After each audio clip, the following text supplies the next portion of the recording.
আসসালামু আলাইকুম রহমতুল্লাহ। Bangladesh technical education board কর্তৃক নিবন্ধিত বা অনুমোদিত সকল প্রতিষ্ঠান প্রধান বা পরিচালকগণকে জানাই শুভেচ্ছা ও স্বাগতম। আজকে আমি আপনাদের সামনে এসেছি কারণ হচ্ছে আমাদের কারিগরি বোর্ডের যে রেজিস্ট্রেশন প্রক্রিয়াটা, এই প্রক্রিয়াটা নিয়ে একটু কথা বলার জন্য। তো অ্যাজ ইউজুয়াল আমরা যেভাবে রেজিস্ট্রেশন করতাম এবারে একটু ব্যতিক্রম, যার জন্যই আমার এখানে আসা। তো আমি আপনাদের জন্য ভিডিওটা তৈরি করতেছি। অনেকে আমাকে প্রশ্ন করতেছেন, অনেকেই ফোন করে আমাকে জিজ্ঞাসা করতেছেন যে কিভাবে করব, কোথায় যেতে হবে। আর এই জন্যই আজকের আমার এই ভিডিওটা তৈরি করা। তো আসলে আমরা দেখি কিভাবে আমরা এই ফর্মগুলো পূরণ করব বা রেজিস্ট্রেশন করব। তো হ্যাঁ, রেজিস্ট্রেশন ফর্ম করার পূর্বে যে বিষয়গুলো আপনাদের রেডি রাখতে হবে সেটা হচ্ছে প্রত্যেক স্টুডেন্টের ছবি, যেটা আমরা ইতিপূর্বেও করতাম। তো এবারে অতিরিক্ত কি লাগবে সেটা হচ্ছে রেজিস্ট্রেশন কার্ড, অর্থাৎ জন্ম নিবন্ধন কার্ড অথবা এনআইডি কার্ড। যদি কারো এনআইডি থাকে তাহলে এনআইডি নাম্বার, আর যদি কারো জন্ম নিবন্ধন থাকে তাহলে জন্ম নিবন্ধন। এই দুইটা জিনিস আগে থেকে রেডি রাখবেন। এই দুই তিনটা তথ্য এবার একটু অতিরিক্ত সংযুক্ত করা আছে। তো চলুন আমরা সরাসরি চলে যাই যে কিভাবে আমাদের রেজিস্ট্রেশনটা করতে হবে। প্রথমে আমরা ভিজিট করব বিটিইবি-তে। আমরা প্রথমে ভিজিট করতেছি bteb.gov.bd। এরপর আমাদের এখানে যেতে হবে, দেখেন এখানে লেখা আছে ই সেবা। আমাদের যেতে হবে সরাসরি ই সেবাতে। ই সেবাতে যাওয়ার পর আমরা যাব প্রতিষ্ঠানে, এখানে ক্লিক করুন। এখানে ক্লিক করলাম। প্রতিষ্ঠানে যাওয়ার পরে যেটা করতে হবে সেটা হচ্ছে আপনার কোড নাম্বার, প্রতিষ্ঠান কোড এবং পাসওয়ার্ড দিয়ে লগইন করতে হবে। তো আমি এখানে আমার কোড নাম্বার এবং পাসওয়ার্ড দিয়ে সাইন ইন করে নিলাম। সাইন ইন করার পর আমাদের যেতে হবে এখানে অ্যাডমিশন এন্ড রেজিস্ট্রেশন। আছে অ্যাডমিশন এন্ড রেজিস্ট্রেশন। আমরা এখানে অ্যাডমিশনে ক্লিক করব। অ্যাডমিশনে ক্লিক করার পর এখান থেকে কারিকুলামটাকে সিলেক্ট করতে হবে। আমরা সিলেক্ট করে নিলাম কারিকুলাম। এরপর সিলেক্ট করতে হবে সেশন, স্টাডি সেশন। আমরা সিলেক্ট করে নিলাম জুলাই সেপ্টেম্বর। এরপর আমাদের ট্রেডটা সিলেক্ট করতে হবে। তো আমরা ট্রেডটাকে সিলেক্ট করে নিলাম। কম্পিউটার অফিস অ্যাপ্লিকেশন, যার যে ট্রেড আছে সে সেই অনুপাতে যেভাবে ছাত্র আছে সেভাবে সিলেক্ট করে নেবেন। এরপর add new student. Add new স্টুডেন্টে ক্লিক করার পর এখানে বেশ কয়েকটা অপশন আছে। এখন এখান থেকে এন্ট্রিটা প্রথমে দেওয়া আছে কারিকুলাম। কারিকুলামটা আমরা সিলেক্ট করেছি, স্টাডি সেশনটা সিলেক্ট করেছি, এরপর ট্রেডটাও সিলেক্ট করলাম। এখন এন্ট্রি টাইপ, এন্ট্রি টাইপ এখানে আছে ফর্ম জেএসসি এসএসসি ডাটা অথবা ম্যানুয়াল এন্ট্রি। যদি আগের স্টুডেন্ট হয়ে থাকে, পুরাতন স্টুডেন্ট হয়ে থাকে, অথবা যাদের জেএসসি পরীক্ষা দিয়েছে কিন্তু তাদের বোর্ডের কোনো সার্টিফিকেট নেই, তারা ম্যানুয়ালি এন্ট্রি করবেন।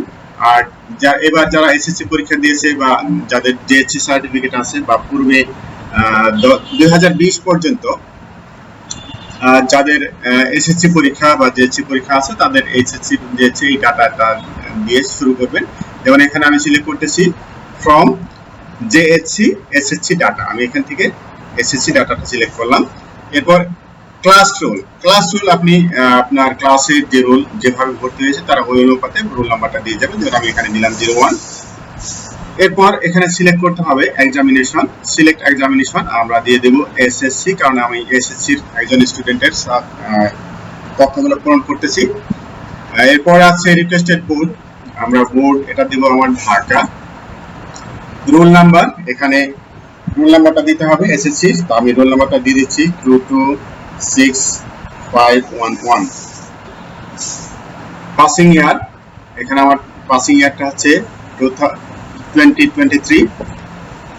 এখন দেখুন অটোমেটিক আমার রেজাল্ট সহকারে স্টুডেন্টের নাম, পিতার নাম, মাতার নাম চলে আসছে। এখন আমাকে এডিট করতে হবে হচ্ছে এখানে date of birth.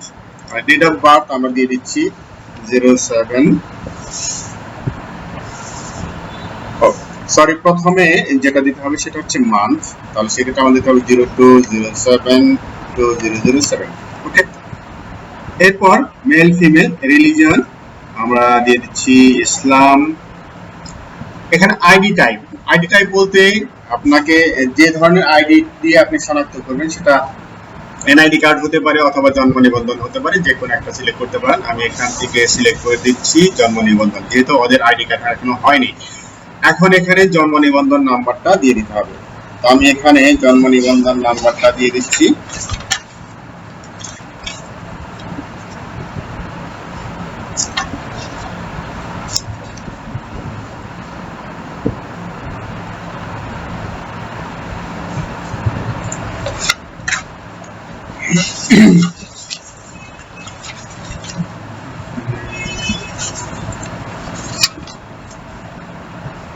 One nine five four four 70579 mobile number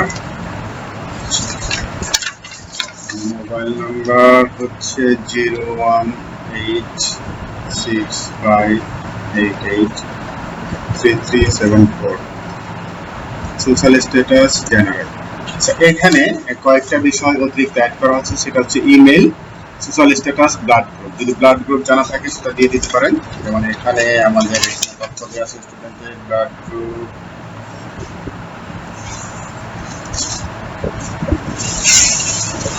email address, এটা বাধ্যতামূলক না, যদিও যদি থাকে তাহলে দিয়ে দিতে পারেন। যদি ব্লাড গ্রুপ জানা থাকে তাহলে ব্লাড গ্রুপ দিয়ে দিতে পারেন। এরপর এখানে যদি কোনো কমেন্ট লিখতে পারেন তাহলে লেখা যেতে পারে, যদি লিখতে চাইলে লিখতে পারেন। এরপর আপনি এখান থেকে ছবি আপলোড করবেন। আমি ছবি আপলোড করে নিচ্ছি। ছবি তাহমিলাতার